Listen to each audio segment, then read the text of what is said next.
ফার্স্টে একটা অভিযোগের ভিত্তিতে আমরা একটা কেস নিই। আমাদের কেস নাম্বার 43/2026।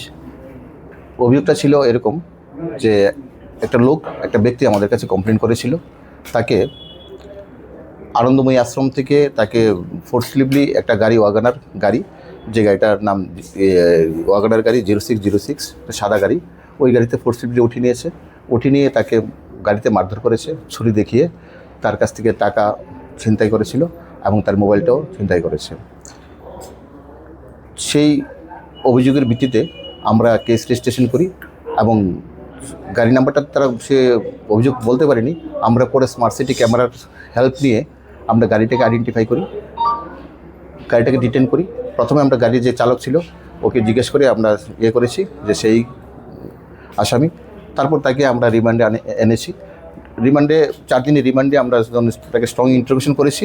সে তার সাথে বাকি আরও তিনজন যে ছিল তাদের নামগুলো সে ডিসক্লোজ করেছে।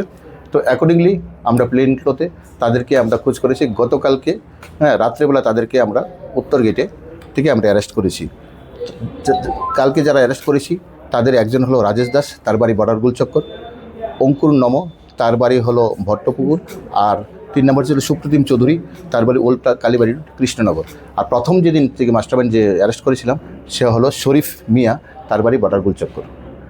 এই ঘটনার পেছনে শরীফ মিয়ার বাবাও ইনভলভ ছিল। সে গাড়িটা নিয়ে তাদেরকে ইউজ করাতো সেই গাড়িটা, তার জন্য তার বাবাকেও আমরা অ্যারেস্ট করেছি। তার বাবা এখনও জেসিতে এবং শরীফ মিয়া এখন জেসিতে আছে।